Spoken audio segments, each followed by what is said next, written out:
Hello दोस्तों, आप सभी का मेरे चैनल पर बहुत बहुत स्वागत है गणित जैम्स में।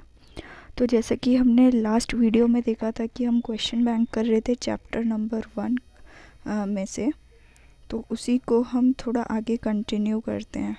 ये चैप्टर नंबर 1 है क्लास 10th का मैथ्स का, ठीक है। तो उसके हम बेसिक क्वेश्चंस कर रहे हैं जो एमसीक्यू में किस टाइप के क्वेश्चंस आ सकते हैं। तो लास्ट वीडियो में हमने 20 क्वेश्चन तक देख लिया था, अब देखते हैं 21 क्वेश्चन को करते हैं। सो यहाँ पर क्वेश्चन ये दिया है, यदि आर और एस दो अभाज्य संख्याएं हैं तो उनका एलसीएम कितना होगा। अभाज्य, सबसे पहले हमें ये पता होना चाहिए कि अभाज्य संख्याएं किसे बोलते हैं। तो अभाज्य संख्या वो होती हैं जो केवल अपनी टेबल में आती है या फिर 1 की टेबल में आती है। मान लो मैं बोल रही हूँ p जो है अभाज्य संख्या है। अभाज्य संख्या मतलब कि वो या तो 1 की टेबल में आएगा या खुद की टेबल में आएगा और किसी की टेबल में नहीं आएगा। तो वही चीज़ हम लोग यहाँ पर कर रहे हैं। तो यहाँ पर देखिए क्वेश्चन हमें क्या दिया हुआ है कि आर और एस अभाज्य संख्या है तो उनका एलसीएम बताना है। अब देखो अभाज्य संख्या है यानी आर का जब मैं ऐसे करके अभाज्य गुणन खंडन करूँगी तो मेरे को आर की टेबल से ही हो जाएगा, ठीक है। तो मैं इसको आर को आर इंटू 1 लिख सकती हूँ। इसी तरीके से एस भी अभाज्य संख्या है तो एस को हम कैसे लिख सकते हैं, फिर से एस गुना 1। तो एलसीएम हम लोगों को पता है कि हम कैसे फाइंड आउट करते हैं। सबसे पहले जो कॉमन आ रहा है उसे लिखते हैं। तो यहाँ पर कॉमन क्या आ रहा है 1, उसके अलावा कोई भी चीज़ यहाँ पर कॉमन नहीं है, क्योंकि अगर मैंने बोला कि आर और एस में कुछ कॉमन आ गया, मान लो सेम आ गया, तो वो गलत हो जाएगा क्योंकि फिर वो चीज़ पूरी तरीके से फिट नहीं बैठेगी। तो हम इस केस में इसलिए बोल रहे हैं। अब जो अकेला नंबर बच गया आर, तो आर को इधर लिख दिया, अब यहाँ पे बच गया एस। तो टोटल अगर मैं निकालूँ 1 को किसी से भी मल्टीप्लाई करो वही नंबर आता है, तो यहाँ पर बच गया आर एस। तो इसका सही आंसर हो गया डी आर एस, ठीक है। अब आइए नेक्स्ट हम लोग चलते हैं। नेक्स्ट क्वेश्चन है 22। 22 में बोल रहा है निम्नलिखित में से कौन सी अपरिमेय संख्या है। अब देखो लास्ट वीडियो में हमने बात की थी कि कोई भी संख्या या तो परिमेय संख्या होगी या फिर अपरिमेय संख्या होगी, इसके अलावा कुछ नहीं हो सकता। या तो अपरिमेय होगी या परिमेय होगी।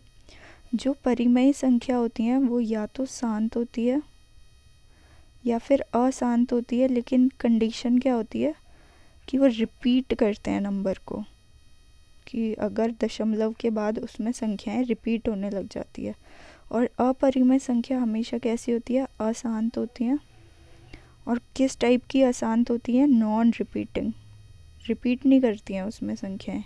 जैसे मान लो अगर मैं कोई एग्जांपल लूँ यहाँ पर अशांत जो कि रिपीट कर रही हैं, मान लो मैं लिखा 2.363636 और ऐसे ही 3636 आ रहा है। तो यहाँ पर क्या हो रहा है, ये अशांत है, यानी कहीं पे शांत नहीं हो रही है, ऐसे आगे आगे बढ़े जा रहा है ये नंबर, ठीक है। लेकिन यहाँ पर क्या हो रहा है, रिपीट हो रही है 36363636 ऐसे ऐसे आगे बढ़ेगा, ठीक है। लेकिन अपरिमेय संख्या में अशांत और नॉन रिपीटिंग का क्या मतलब है कि कुछ ऐसी संख्या 2.360 3600 360000 360000 यानी हर बार अलग आ रहा है। 360 है, फिर 3600, फिर 36,000, फिर 3,60,000, मतलब कुछ नंबर अलग अलग हो रहे हैं। तो इस तरीके को हम क्या बोल देंगे, यहाँ पे अशांत हो रहा है पर नॉन रिपीटिंग हो रहा है यहाँ पर, ठीक है। अब देखो यहाँ पर इस नंबर को हम क्या बोल देते हैं, जब भी ऐसा दिखेगा आपको अशांत और नॉन रिपीटिंग, तो इसे बोलेंगे अशांत। नॉन रिपीटिंग को बोलते हैं अनावर्ती, अनावर्ती, ठीक है। जबकि रिपीट हो रहा होगा, अशांत है और रिपीट है, तो इसको हम बोलते हैं अशांत आवर्ती। एक है आवर्ती और एक है अनावर्ती। तो हमें इस बात का ध्यान रखना होगा। तो प्रश्न हमसे पूछा गया है, क्वेश्चन नंबर कौन सा था, 22 था। इसमें ये हमसे पूछ रहा है कि कौन सी अपरिमेय संख्या है। अपरिमेय संख्या के लिए देख लो, पहली बात वो अशांत होना चाहिए, और कौन सी अनावर्ती। अनावर्ती यानी रिपीट नहीं होना चाहिए। तो अगर मैं यहाँ देखूँ ये तो शांत है, तो ये नहीं हो सकता। शांत तो परिमेय संख्या के लिए होता है। इसी तरीके से 3.4 भी अशांत है, सॉरी शांत है, तो वो भी नहीं हो सकता। 271 271 271, यहाँ देखो 271 रिपीट हो रहा है, और ऊपर से ये शांत है भी है। ठीक है, शांत है तो ये भी नहीं हो सकता। तो एक ही बचा है अशांत वाली चीज़, वो डी ऑप्शन। तो डी ऑप्शन हमारा करेक्ट आंसर होगा। सो इस चीज़ को आप बहुत आराम से नोट कर लेना कि ये परिमेय संख्या, ये जो पॉइंट मैंने अभी लिखवाया था। इसके अलावा नेक्स्ट क्वेश्चन देख लेते हैं। नेक्स्ट क्वेश्चन वो बोल रहा है कि निम्नलिखित में से कौन सी परिमेय संख्या है। अब देखो परिमेय संख्या, यहाँ पर अगर मैं इसको देखूँ, इसको हम क्या बोल सकते हैं, ये 5 है ना। √25 इज़ 5, और 5 को हम लिख सकते हैं 5/1, यानी ये p/q की फॉर्म में हो गया। तो इसका मतलब है कि √25 हमारा क्या है, परिमेय संख्या है, और बाकी जो भी बच गया ये क्या है, अपरिमेय संख्या है। ठीक है, अंडर रूट वाली कोई भी चीज़ होगी, √2, √3, √4, √5, √6, √7, √8, √9, √10, ऐसे ही अगर हम आगे आगे तक बढ़ते जाएंगे तो ये जो सारी संख्याएं हैं ये अपरिमेय, ये अपरिमेय अपरिमेय अपरिमेय, इसी तरीके से ये भी अपरिमेय। लेकिन ये क्या है, 2 यानी 2/1, तो ये कौन सी संख्या हो गई, परिमेय। अब बाकी जो भी बच गया वो फिर से अपरिमेय अपरिमेय है, ये भी अपरिमेय अपरिमेय अपरिमेय, लेकिन ये बराबर है 3 के। 3 यानी 3/1, यानी कि ये क्या हो गया, परिमेय। तो ऐसा कोई भी आपको अंडर रूट में दिखे तो आपको ये देखना है कि वो √9 ना हो, 4 ना हो। इसी तरीके से आगे आगे बढ़ोगे, √16 ना हो, √25 ना हो, क्योंकि इसको हम 4 लिख सकते हैं, इसको 5, यानी 4/1, ये हो गया 5/1, इस तरीके से। तो ये सारे परिमेय होंगे, और बाकी जो भी बीच में रह गया 11, √12, √13, ये सब क्या होंगे, अपरिमेय होंगे। तो हमें इस सब चीज़ों का ध्यान रखना होगा। तो यहाँ पर देखो जो ऑप्शन था ये अपरिमेय है, √2 भी अपरिमेय, और √5 भी अपरिमेय होगा। ठीक है, नेक्स्ट देख लेते हैं। अगला प्रश्न है, यदि एलसीएम किन्हीं दो संख्याओं का एलसीएम आपको दिया हुआ है, एलसीएम दिया है x और 18 का 36 दिया हुआ है, और उसका एचसीएफ x और 18 का आपको दे रखा है 2, तो बताइए कि x का मान क्या होगा। तो हमने ये पढ़ा हुआ है कि एलसीएम गुना एचसीएफ बराबर होता है a गुना b के। a और b हमें क्या लेना होता है, ये जो दो संख्या आपको दी हुई है, मान लो इसको a लिया, इसको b। अब इनका मान रख देंगे। एलसीएम कितना है दे रखा है 36, एचसीएफ कितना दिया हुआ है 2, a क्या है यहाँ पर, अगर यहाँ से देखेंगे x, और b क्या हमने माना है 18 को। बस अब इसको सॉल्व करना है। यहाँ पर x है, ये जो है 18 यहाँ पर गुना हो रहा है, तो उधर जाके भाग में चला जाएगा, तो इसको हम 36 गुना 2/18 लिख सकते हैं। तो 18 एकम 18, 18 दूनी 36, तो 2 गुना 2 इज़ 4, तो x का मान आ गया 4। तो यहाँ ऑप्शन देख लेते हैं, यस 4 ये ऑप्शन है, तो ये हमारा करेक्ट आंसर हो जाएगा।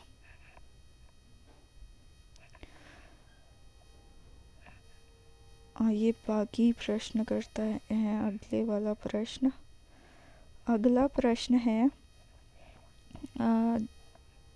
129/18 ये एक फॉर्म दे रखी है, एक रूप दिया हुआ है, ये पूछ रहा है इसका बताओ दशमलव प्रसार कैसा का रूप कैसा होगा।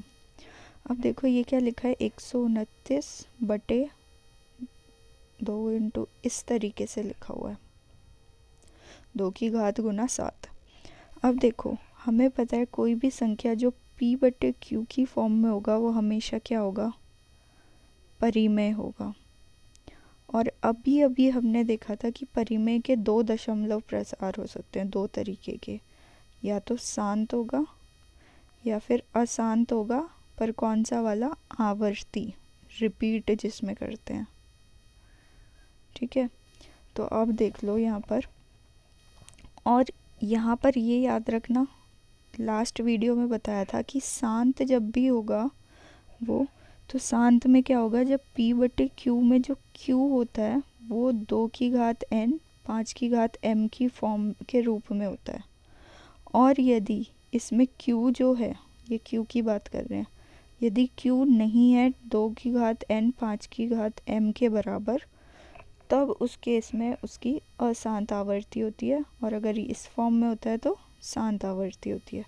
अब यहाँ पर देखो जो गिवन क्वेश्चन है यहाँ पर, तो इसमें जो q का फॉर्म है वो दे रखी है 2 की घात 2 गुना 7।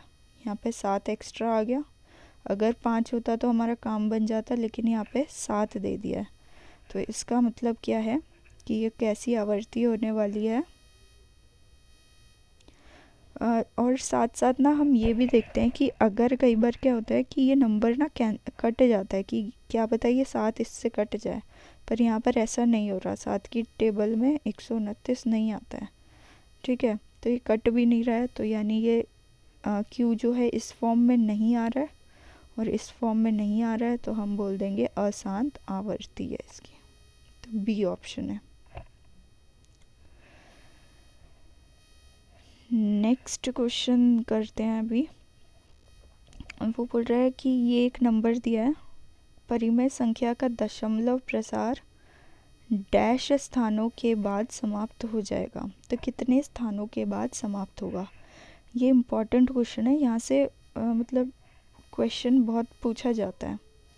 तो पहले लिख लेते हैं क्या लिखा है, नंबर 14587/250। ठीक है, इसका दशमलव प्रसार पूछा है, तो सबसे पहले उसने बोला है कितने दशमलव स्थानों के बाद समाप्त हो जाएगा। यानी एक बात तो पक्की है कि जब आप इसको सॉल्व करोगे, डिवाइड करोगे, यानी 250 बाहर, एक इस तरीके से बड़ी सी कैलकुलेशन करोगे, तो जो यहाँ पर संख्या आती है, जैसे मान लो कुछ भी आ गया 43.6782, मतलब जो भी आ रहा है, मुझे नहीं पता क्या आ रहा है, मैं ऐसे ही लिख रही हूँ, तो ज़रूर यहाँ पे ना वो शांत हो जाएगा, यानी आगे नहीं बढ़ेगा, वो कहीं ना कहीं आके रुक जाएगा। अब वो पूछ रहा है कितने स्थानों के बाद, वो दशमलव के बाद कितने स्थानों के बाद वो जाके रुकेगा। तो उसके लिए तो हमें कैलकुलेट करना पड़ेगा ये, लेकिन हमारे पास एक ट्रिक होती है जिसके द्वारा हम लोग ये एक्स्ट्रा काम ना करके छोटे में ही हमारा काम हो जाता है। तो क्या करना होगा आपको, सबसे पहले ये जो संख्या दी हुई है यहीं पर दोबारा से लिख देते हैं, 14587/250।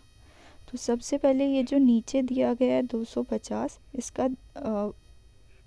अभाज्य गुणनखंडन करेंगे, तो ये हो गया 250 अंदर, 2 के टेबल में आ रहा है 125, फिर ये 5 के पहाड़े में आ रहा है 25, फिर ये 5 के पहाड़े में आ रहा है 5 पंजे 25 और 5 एकम 5। ठीक है, तो यानी नीचे वाली चीज़ हमारी क्या हो गई कि 250 को मैं कैसे लिख, इस पूरे को मैं ऐसे लिख सकती हूँ,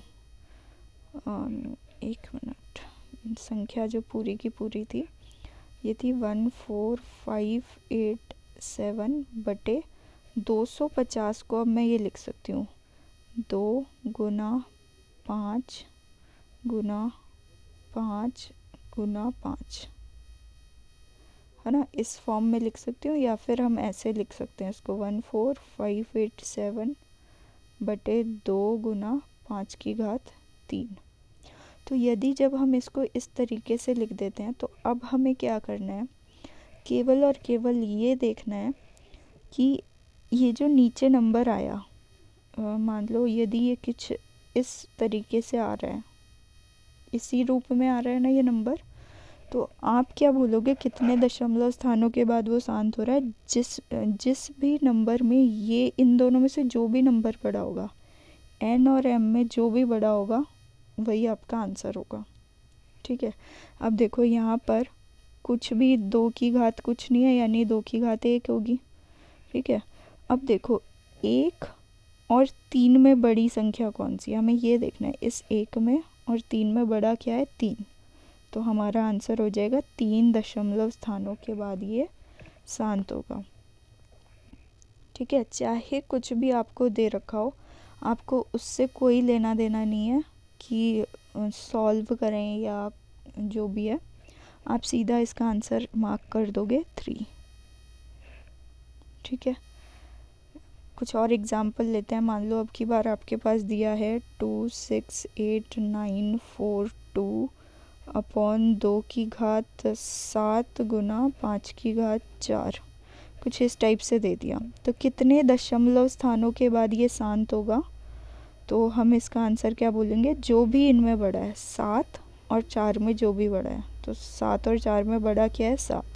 तो हम बोल देंगे 7 दशमलव स्थानों के बाद ये क्या हो जाएगा, शांत हो जाएगा। ठीक है, अगर मान लो सेम क्वेश्चन में एक और एग्जांपल लेते हैं। मान लो लिखा है 14689 अपॉन 2 की घात 2 गुना 5 की घात 4 गुना कोई और नंबर, तीसरा नंबर दे दिया कोई आपको, मान लो। ठीक है, तो उस केस में हम लोग क्या करने वाले हैं इसमें, तो सबसे पहले तो हम ये देखेंगे।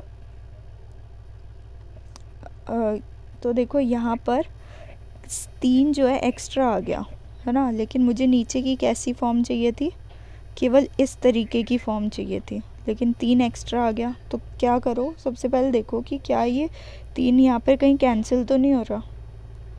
अगर तो ये कैंसिल हो रहा है काट दो, और अगर नहीं हो रहा, जैसे यहाँ पे दिख रहा है कि ये 3 के टेबल से ये चीज़ नहीं कट रही है, ठीक है, तो यहाँ पर इसका मतलब ये 3 फालतू एक्स्ट्रा आ गया है। और जैसे ही ये एक्स्ट्रा आया, यानी ये 2 गुना इस फॉर्म में नहीं है, और जब नहीं होता है तो इसकी आवर्ती कैसी होती है, अशांत टाइप की होती है ना। तो कहीं शांत ही नहीं होगा, तो दशमलव प्रसार कितने स्थानों के बाद शांत होगा, तो ये प्रश्न ही नहीं उठेगा, क्योंकि वो शांत नहीं होगा यहाँ पर। ठीक है, सो लेट्स गेट स्टार्ट कि हम नेक्स्ट क्वेश्चन देख लेते हैं। ये इजी क्वेश्चन है। ये पूछ रहा है यहाँ पर कि यदि HCF 2 संख्याओं का 8 है और LCM 48 है, तो y का मान बताना है। तो जैसा हमने लास्ट में किया था, इसको a मान लो, इसको b मान लो। तो हमें पता है LCM गुना HCF बराबर होता है a गुना b के। LCM कितना है 48, HCF कितना है 8, बराबर होगा a का मान कितना लिया, अभी अभी हमने लिया a का मान 16 लिया है, तो ये 16 गुना b का मान यहाँ पर कितना लिया हमने y, तो गुना y। अब y का मान निकालना है। अब देखो ये यहाँ 16 गुना हो रहा है, तो इधर जाके भाग में चला जाएगा, तो हम लिख सकते हैं 48 गुना 8 बटे 16। 8 एकम 8, 8 दूनी 16, और 2 के पहाड़े में इसको काटेंगे तो 24 आ जाएगा। तो y का मान कितना हो गया 24 आंसर, हाँ ये रहा ऑप्शन। तो इसका आंसर हो गया A 24। इसी प्रकार से हम अगला क्वेश्चन देख लेते हैं एक बारी। 28वां प्रश्न है। ये बोल रहा है हमसे LCM दिया है 2 संख्याओं का 693, HCF बोल रहा है कि कितना होगा। तो इसके 2 तरीके हो सकते हैं, क्योंकि ये सिंपल है, बट स्टिल हम लोग वही यूज़ करते हैं। हमें फार्मूला पता है LCM गुना HCF बराबर होता है A गुना B के। A हमने लिया 77 और B हम लोग ले रहे हैं 99 और ये बराबर है LCM का मान कितना है 693 गुना HCF। क्योंकि HCF नहीं पता है हमको तो HCF की जगह HCF ही रखा है। तो HCF कितना हो जाएगा, यहाँ पर देखो ये गुना में जा रहा है तो उधर जाके वो भाग में हो जाएगा। तो इसको लिख सकते हैं 77 गुना 99 बटे ये। ठीक है, अब देखो कि क्या ये अच्छा ये साथ क्लियर दिख रहा है ना यहाँ पे। अच्छा यहाँ 3 था। ठीक है, अब हम लोग यहाँ पे देख लेते हैं 3 के पहाड़े से ये 33 पे जाएगा, ये 2 3 1 पे जा रहा है, फिर से ये 3 के पहाड़े में आ रहा है 11 और ये जा रहा है 21 7 77 पे और यहाँ 77 से 77 कट गया तो आंसर बच गया 11। तो ऑप्शन नंबर A हमारा आंसर हो जाएगा।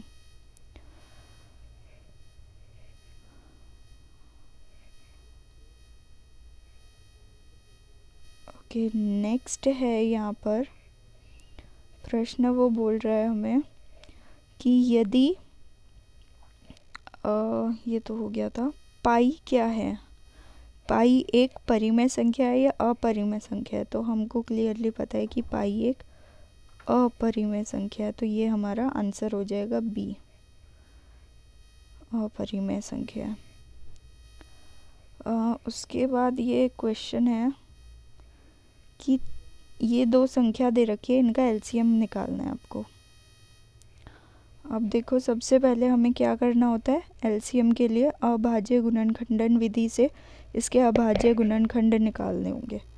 तो किस किस के निकालने हैं, 23 गुना 32 के और इसी तरीके से 22 गुना 32 के अभाज्य गुणनखंडन निकालने हैं। तो देखो यहाँ पर ना कुछ चीज़ें होती है, जब आपको क्लियरली दिया होता है कि कुछ कॉमन आ रहा है दोनों संख्याओं में, तो वहाँ से चलते हैं हम लोग, शुरू करते हैं। जैसे यहाँ पर देखो 32 दोनों में कॉमन आ रहा है। LCM कैसे लेते थे, पहले कॉमन चीज़ लिख लो। तो यहाँ पर 32 कॉमन आ रहा है तो 32 लिख लिया। अब गुना में अब देखो 22 और 23 में कुछ भी कॉमन नहीं है, तो क्या करेंगे, एक बार 23 से गुना कर देंगे और फिर एक बार ये जो बचा हुआ 22 है इससे कर देंगे। तो हमारा आंसर कितना हो जाएगा, ये वाला D। ठीक है, और यदि आपको इसमें थोड़ा कन्फ्यूजन लग रहा है तो आप सिंपल फिर वही करना होगा, पहले 23 का अब ऐसे निकालो तो ये 23 के टेबल में आता है और फिर 32 का निकालना पड़ेगा। तो 32 को 2 से किया, 16 2 8 2 4 2 2 2 1, तो ये पूरा लिखना पड़ेगा। तो आपको क्या करना पड़ेगा, 23 गुना 32 को लिखना पड़ेगा इस रूप में, 2 गुना 2 गुना 2 गुना 5 बारी। ठीक है, इसी तरीके से इसको करेंगे। 22 को कैसे लिख सकते हो, 2 गुना 11 और फिर 32 को सेम इसी तरीके से लिखना है 5 बारी, 2 गुना 2। ये सारे कॉमन आ जाएंगे 5 बारी यानी 32 और फिर इन दो सबको गुना में लिखना है। तो आंसर वही सेम जो है वैसा ही आएगा, बट इजी पहले वाला तरीका है।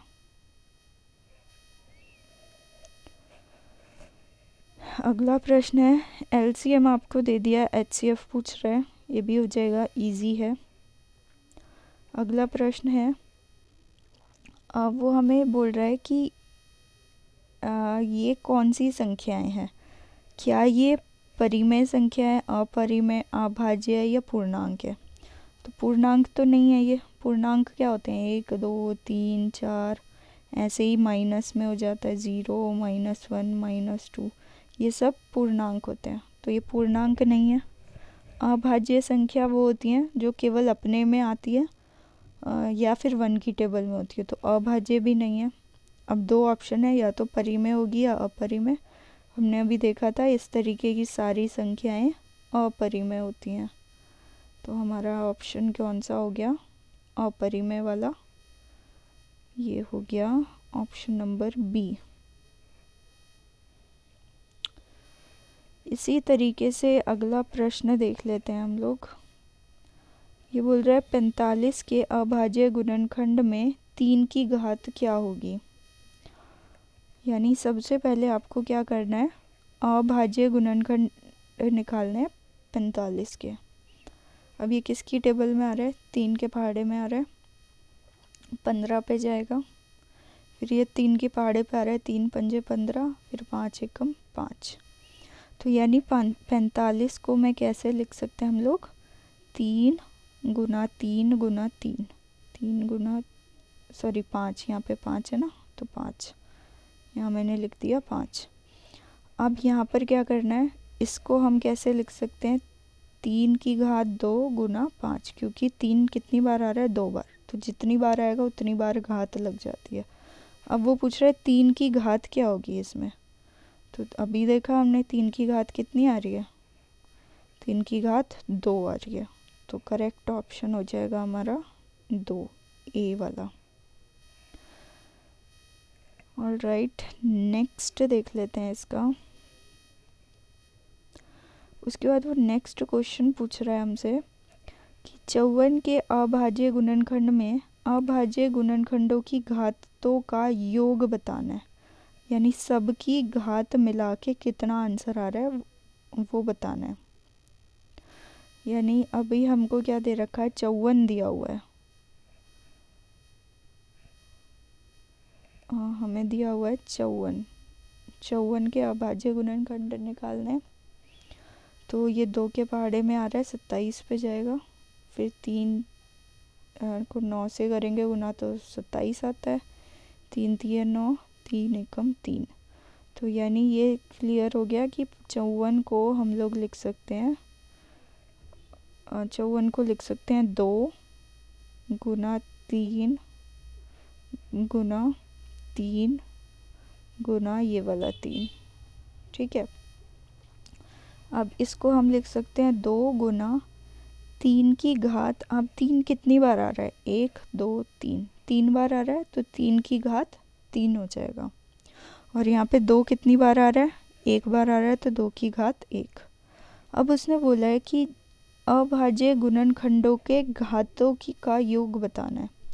यानी जितनी भी घात है उनका योग, तो 1 और 3, तो 1 जमा 3 यानी कि आंसर हो गया 4। तो उसने योग पूछा था हमसे, योग यानी प्लस करना है, तो आंसर हो गया 4। आइए नेक्स्ट क्वेश्चन देख लेते हैं। इसी तरीके से वो कुछ भी पूछ सकता है, अभी यहाँ पे योग पूछा, वो गुणनफल भी पूछ सकता है, तो हम अकॉर्डिंग टू क्वेश्चन वही आंसर देंगे। नेक्स्ट है, वह छोटी से छोटी संख्या जो पूर्ण वर्ग है और 16 20 24 में से प्रत्येक से विभाज्य है। यानी कि एक ऐसी संख्या हमको बतानी है जो इन तीनों की टेबल मतलब से गुणा वो हो जाए, विभाज्य हो जाए, यानी उसकी टेबल में आता हो वो नंबर। यानी वो नंबर 16 की टेबल में भी आए, 20 की में भी, 24 की टेबल में भी आए, यानी पहाड़े में, और साथ साथ वो परफेक्ट स्क्वायर यानी पूर्ण वर्ग होना चाहिए। पूर्ण वर्ग का मतलब जैसे 9 है, 9 एक पूर्ण वर्ग है क्योंकि 3 का वर्ग होता है। 16 है पूर्ण वर्ग है क्योंकि ये 4 का वर्ग होता है। 25 भी पूर्ण वर्ग है क्योंकि ये 5 का वर्ग होता है। तो इसी तरीके से कोई ऐसा नंबर यहाँ पे लिखना होना चाहिए जो पूर्ण वर्ग भी हो और इनके पहाड़े में भी आता हो, 16 20 24 के पहाड़े में भी आता हो। तो अब वो कैसे निकालेंगे हम लोग। तो देखो, जब भी आपको ना ऐसा कुछ भी दिया जाए, मतलब 2 या 3 संख्या और वो पूछे छोटी से छोटी संख्या, ठीक है, छोटी से छोटी संख्या का मतलब समझ लेना कि इन तीनों का एलसीएम निकालना है आपको। बस ये छोटा शब्द देखते ही सोच लेना एलसीएम निकालना है। और वहीं पर यदि इसकी जगह कोई बड़ी से बड़ी संख्या टाइप का कुछ क्वेश्चन पूछा होता तो आप HCF निकालोगे। ठीक है, तो अकॉर्डिंग टू क्वेश्चन जो भी होगा हमें वो करना होता है। तो अब ये तो आइडिया हो गया कि हमें LCM निकालना है। अब देखो LCM कैसे निकालोगे। 16, 20, 24 इनका LCM निकालना है। हमने बचपन में पढ़ा हुआ है कि जब किसी 3 का या 2 का हमें LCM निकालना है तो हम इकट्ठा भी निकाल सकते हैं। अब ये देखना है कि ये किसकी टेबल से जा रहा है। ये 2 के पहाड़े में आ रहा है। 2 अट्ठे 16, 2 दाई 20 और 2 को जब 12 से गुना करते हैं तो 24 आ जाता है। फिर से देखो ये 2 के पहाड़े में जा रहा है। 2 चौके 8, 2 पंजे 10, 2 छक 12। फिर से ये 2 के पहाड़े में आ रहा है। 2 दूनी 4, लेकिन 5 जो है 2 के पहाड़े में नहीं आ रहा। तो जो जिसके पहाड़े में नहीं आ रहा उस नंबर को ऐसे ही छोड़ दो और बाकी अगर आ रहा है तो उसको लिखो। अब 2 3 6, ये वाला 6 के लिए। ठीक है, अब देखो फिर से 2 की टेबल में 2 एकम 2, 5 नहीं आ रहा है 2 के टेबल में तो 5 को 5 ही लिख रहे रहने दो। 3 भी नहीं आता 2 के पहाड़े में तो 3 को 3 लिखा रहने दिया। फिर 3 आया 1, 5 नहीं आता है लेकिन 3 एकम 3 और फिर 5 के टेबल के लिए बच गया ये। ठीक है, तो इनका LCM कैसे निकालोगे। इन सारी संख्याओं को गुना कर देंगे। ये जो सारी संख्याएं हैं इनको हम गुना कर देंगे आपस में। तो जो भी आंसर है, जैसे 2 दूनी 4, 4 दूनी 6, 6 दूनी 12, 12 तिया 36 और 36 को 5 से गुना करेंगे 180। तो एक आंसर आ गया 180। लेकिन प्रश्न में उसने देखो ध्यान से क्या पूछा था, पूर्ण वर्ग भी होना चाहिए। वो पूर्ण वर्ग का मतलब कि वो पेयर बना रहा हो पक्का। अब देखो ये तो पेयर तो बना नहीं रहा, पेयर मतलब जोड़ा बनाना चाहिए। तो अब हम देखेंगे कि जोड़े कैसे बन सकते हैं यहाँ पर। अब देखो यहाँ पर एक तो 2 का जोड़ा ये बन गया, 2 का जोड़ा इधर ये भी बन गया, लेकिन हमारे पास इसका और इसका 3 और 5 का जोड़ा नहीं है। तो क्यों ना मैं इसको 3 से गुना कर लूँ। अपने आप से मैं ये यहाँ पर कर रही हूँ कि 3 से गुना कर रही हूँ और यहाँ पर भी 5 से गुना कर रही हूँ। क्यों कर रहे हैं हम लोग ऐसा, ताकि हमें जोड़े मिल सके। यहाँ पे 5 का जोड़ा मिल गया, यहाँ 3 का मिल गया और इस तरीके से ये वाला 2 का बना ही हुआ है और ये वाला भी बना हुआ है। ठीक है, यानी हमने 180 में अब क्या कर दिया, ये जो पूरा गुणा करके आया था 180, इसमें हमने 2 अंक और गुणा कर दिए, 3 और 5, 3 और 5 और गुणा कर दिए। तो जो भी आंसर है वही अब हमारा आंसर है। ठीक है, अब इसको 3 से गुना करेंगे और फिर जो भी आंसर आएगा उसको 5 से। तो 2 गिर गया और इसको 5 से करेंगे 2700। तो हमारा आंसर कितना आना चाहिए, 2700। लेकिन यहाँ पर 2700 ऑप्शन नहीं दिख रहा है, यानी ज़रूर कहीं पे कैलकुलेशन में कुछ गलती हुई है। एक बार दोबारा से देख लेते हैं कि क्या कहीं गुना करने में हमसे कुछ गलती हुई है। अगर गलती नहीं हुई है इसका मतलब है कि क्वेश्चन में थोड़ा एरर हो सकता है। अब फिर से देख रहे हैं, 2 दूनी, ये पूरा लिख लेते हैं, 2 2 2 2 फिर 3 3 5 5।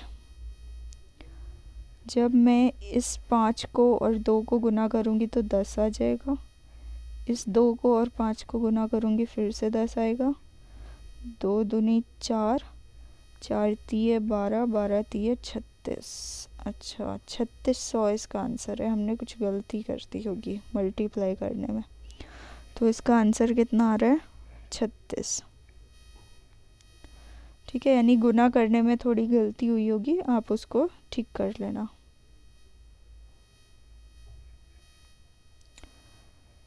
नेक्स्ट क्वेश्चन देख लेते हैं। यहाँ पर अगला प्रश्न है, यदि परिमेय संख्या में अपरिमेय संख्या को जोड़ दिया जाए तो या घटा दिया जाए तो ऊपर एक क्या होगा, उत्तर क्या होगा हमारे पास।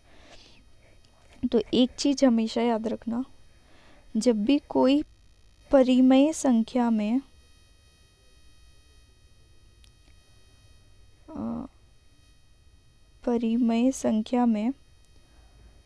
अपरिमेय नंबर को प्लस करते हैं ना, अपरिमेय संख्या को प्लस करते हैं या फिर माइनस करते हैं, तो जो भी आंसर आता है ना वो हमेशा एक अपरिमेय होता है। इसी तरीके से यदि परिमेय संख्या में कुछ चीज़ गुना या भाग भी कर देंगे ना अपरिमेय से, तो भी आंसर हमेशा अपरिमेय ही होगा। तो इस बात को गांठ मार लो कि यदि कोई परिमेय है एक साइड, दूसरी साइड अपरिमेय संख्या है, और उन दोनों को या तो आप जमा कर रहे हो, घटा रहे हो, गुणा कर रहे हो या भाग कर रहे हो, तो जो भी आंसर आएगा वो हमेशा एक अपरिमेय संख्या होगा। ये ज़रूरी नहीं है कि वो जो उत्तर आएगा वो ये वाला अपरिमेय संख्या, नहीं, कुछ और आ सकता है, पर हमेशा होगा अपरिमेय संख्या ही। तो हमें इस बात का विशेष ध्यान रखना है। तो यहाँ पर हमारा आंसर क्या हो जाएगा फिर, अपरिमेय संख्या यानी बी। अगला प्रश्न है, एक अपरिमेय संख्या p/q के फॉर्म में है जहाँ अभाज्य गुणनखंड इस रूप में नहीं है। ध्यान से देखना, उसने बोला है नहीं है। जहाँ n और m ऋणोत्तर पूर्णांक है तथा इसका दशमलव प्रसार कैसा होगा। हमने पढ़ा था p/q के फॉर्म में है, यानी कि वो परिमेय संख्या है। परिमेय संख्या में दो चीज़ हो सकती है, तो शांत होगा या फिर अशांत आवर्ती होगी।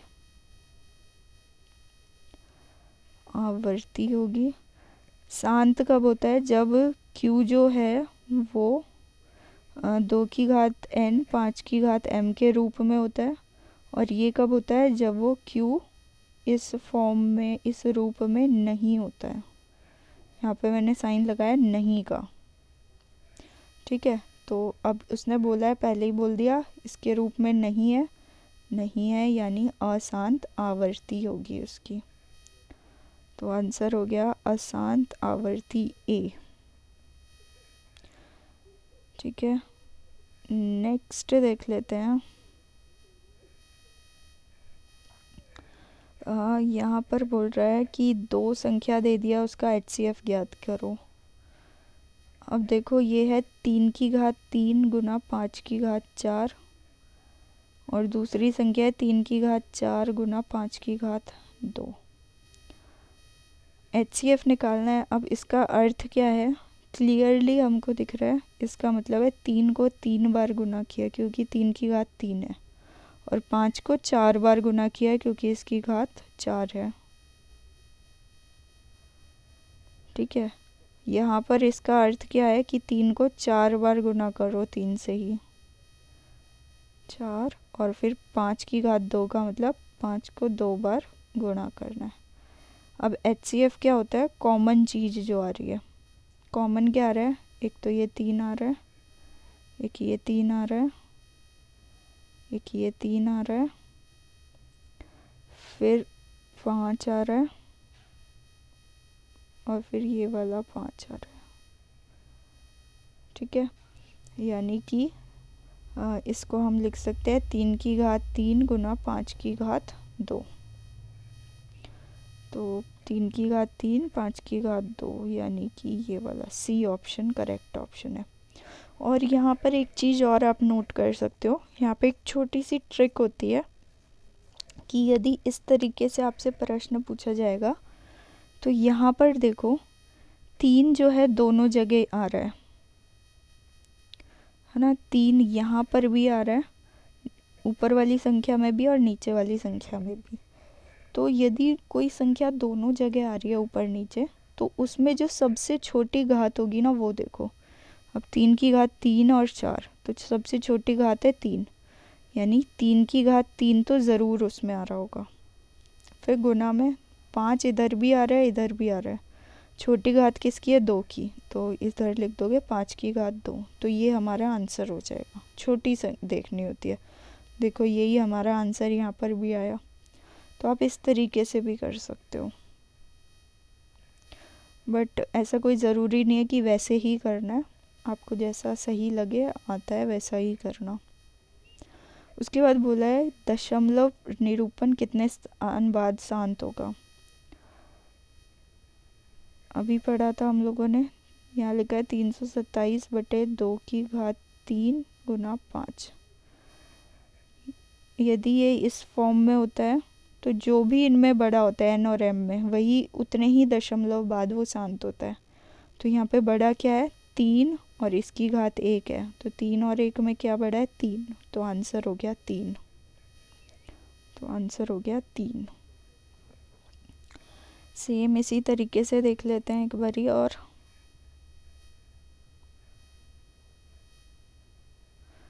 अगला प्रश्न है, दो परिमेय संख्याओं के बीच में कितने अपरिमेय संख्या होते हैं? तो हमेशा याद रखना कि यदि आपको दो परिमेय संख्या 2 और 3 दोनों ही अपरिमेय संख्या हैं, एग्जाम्पल ले लेते हैं हम लोग, तो इनके बीच में कितने अपरिमेय संख्या होते हैं? तो इनके बीच में अनंत अपरिमेय संख्या होती हैं। और कितने परिमेय संख्या होते हैं इनके बीच में? वो भी अनंत होते हैं। ठीक है, तो परिमेय संख्या और अपरिमेय संख्या दोनों ही अनंत होंगे इधर। तो वो घुमा के भी क्वेश्चन पूछ सकता है, तो आपको घबराना नहीं है। उसके बाद अगला प्रश्न है, दो सह अभाज्य संख्या का HCF क्या होगा? सह अभाज्य का मतलब क्या है कि उसमें कुछ भी कॉमन नहीं है। जैसे हम HCF निकालने के लिए क्या करते हैं, पहले इसका मान लो कोई नंबर दिया हुआ है, यहाँ पर मान लो लिखा है 16 और दूसरा नंबर दिया हुआ है 15, तो इसका पहले निकालते हैं हम लोग ऐसे ऐसे करके, 2 2 2 1, और इसको हम निकालते हैं ऐसे।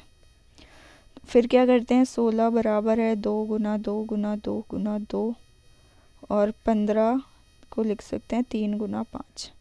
तो उसने पहले ही बोल दिया है कि ये सह अभाज्य संख्या है। सह अभाज्य यानी दोनों जो है उसमें कुछ भी कॉमन नहीं है। हम लोग HCF के लिए कॉमन ढूंढते हैं ना, कुछ चीज़ कॉमन आ जाए, जो इसमें भी हो इसमें भी हो।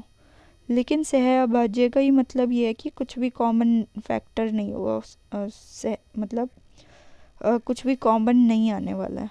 तो जब कॉमन ही नहीं आएगा तो HCF कितना बचेगा फिर? 1, है ना? 1 तो कॉमन होगा ना दोनों में, तो हमारा आंसर हो गया 1।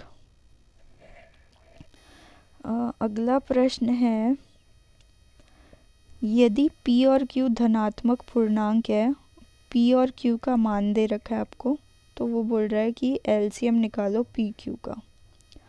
अब देखो उसने बोला P बराबर है AB स्क्वायर के, Q बराबर है A स्क्वायर B के।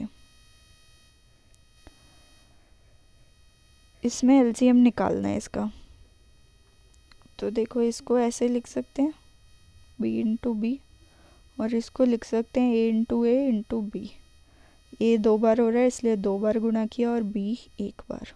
ऐसे ही यहाँ पे B 2 बार गुना किया और A 1 बार। HCF कैसे निकालते हैं हमें पता है, कॉमन लेते हैं, कॉमन, फिर ये भी कॉमन। लेकिन मुझे HCF नहीं LCM पूछा है, तो इसको हटा ही देते हैं अभी के लिए। LCM देखते हैं सीधा। LCM कैसे लिखते हैं, पहले जो कॉमन आ रहा है उसे एक बार लिख लो A, फिर ये भी कॉमन है इसको भी एक बार लिख लिया यानी B। अब जो कॉमन नहीं आ रहे, जो बच गए हैं, उनको देखो क्या बच गया B, तो गुना B, और फिर बच गया A, तो गुना A। तो टोटल देखो A कितनी बार गुना हो रहे हैं? 2 बार, तो A की घात 2 गुना B कितनी बार गुना हो रहे हैं? 2 बार, तो B की घात 2, यानी A की घात 2 B की घात 2 हमारा आंसर हो गया। ऑप्शन है क्या? हाँ, ये रहा B। तो ये हमारा करेक्ट आंसर हो जाएगा।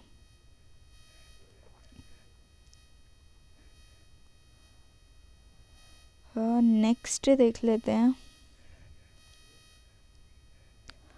अगला प्रश्न वो पूछ रहा है, वह छोटी से छोटी संख्या ज्ञात करो जो इन संख्याओं से पूरी तरह विभाजित हो जाए। अभी बात की थी हमने छोटी से छोटी संख्या का मतलब हमें क्या निकालना होगा, छोटी से छोटी यानी एलसीएम निकालना है। तो हमें इन तीनों संख्याओं का एलसीएम ज्ञात करना है, यानी 15, 24 और 36 का एलसीएम क्या होगा। 2 के पहाड़े में देखते हैं, 15 तो नहीं जाता है, 24 12 पे और ये 18 पे, फिर से 2 के पहाड़े में 6 9, फिर से 2 के पहाड़े में 15 3 9, 3 के पहाड़े में ये 3 पंजे 15, 3 एकम 3, 3 तिये 9, फिर 3 5 नहीं आता, 5 को ऐसे ही लिखो, 1 को ऐसे ही लिखो और 3 एकम 3, फिर 5 एकम 5। तो अब इन सब को गुना कर दो आपस में, वही हमारा आंसर हो जाएगा। 2 दूनी 4, 4 दूनी 6, 6 तिया 18 और फिर 18 पंजे 90 और 90 तिये 270। तो हमारा आंसर हो जाएगा 270। ठीक है।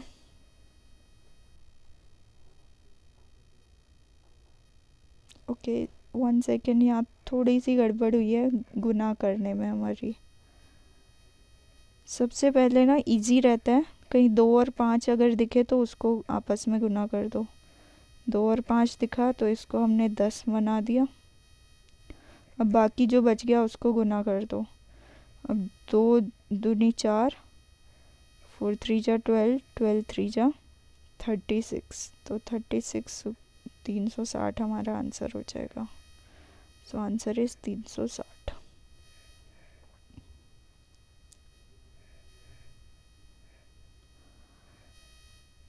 ओके, अगला प्रश्न हम लोग देख लेते हैं।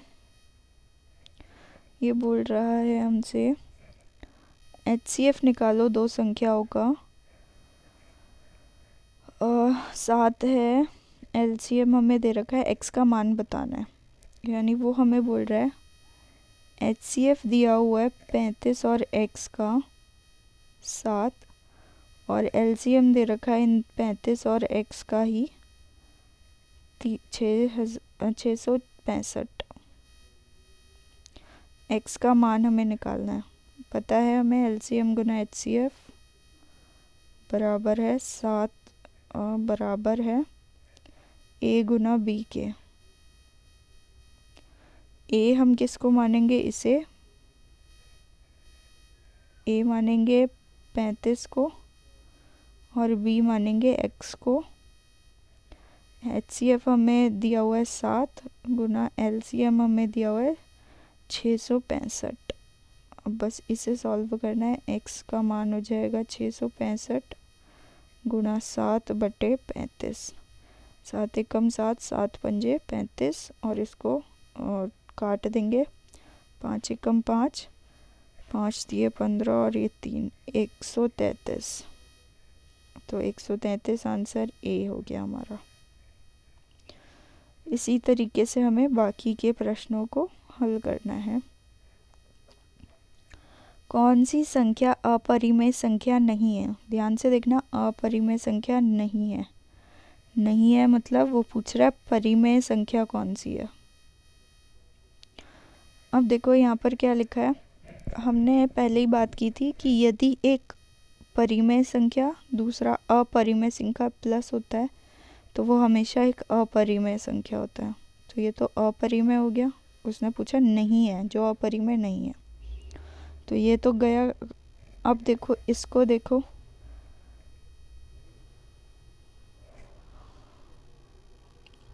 ये भी नहीं होगा, ये भी नहीं होगा, ये वाला देखो ये एक परिमेय संख्या होगा क्योंकि ये किसके रूप में, ए प्लस बी ए माइनस बी के रूप में है।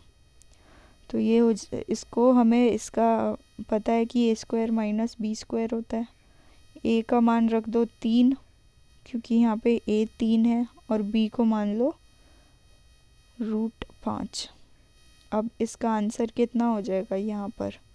इसका आंसर हो जाएगा 3 की घात 2 माइनस √5 की घात 2।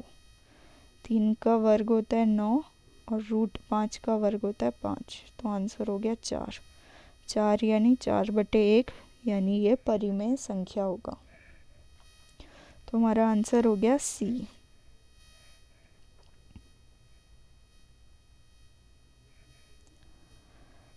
नेक्स्ट ऐसे ही हम लोग कर सकते हैं।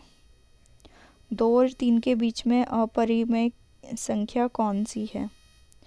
अपरिमेय संख्या वो होती है जो अशांत हो और कुछ भी चीज़ रिपीट ना हो रही हो। देखो यहाँ पर रिपीट हो रही है चीज़ें, जैसे कि अगर मैं इसकी बात करूँ, ये शांत है तो ये तो नहीं हो सकता, परिमेय होगा। इसमें चीज़ें ना रिपीट हो रही है 05 05 05, तो ये भी नहीं हो सकता। लेकिन यहाँ पे रिपीट नहीं हो रही, 50 लिखा है, फिर 500, फिर 5000, फिर 50,000, तो ये हमारा आंसर हो जाएगा। ठीक है। सो वीडियो बहुत ज़्यादा लंबी हो गई है। Thanks for watching this video. Next video में हम लोग असर्शन एंड अभिकथन और कारण वाले प्रश्न करेंगे, जो कि एग्ज़ाम में बहुत पूछे जाते हैं। आई होप आप सभी को ये समझ में आ गया होगा। अगर आपको किसी भी चीज़ में यहाँ पर डाउट है तो प्लीज़ कमेंट सेक्शन में आप कमेंट करके पूछ सकते हैं। And thanks for watching this video. अगर आपको ये वीडियो अच्छी लगती है तो प्लीज़ इसे लाइक करें, कमेंट करें और अपने दोस्तों के साथ शेयर करें। और यदि आपने अभी तक इस चैनल को सब्सक्राइब नहीं किया है तो please subscribe my channel. Thanks once again, thanks for watching this video.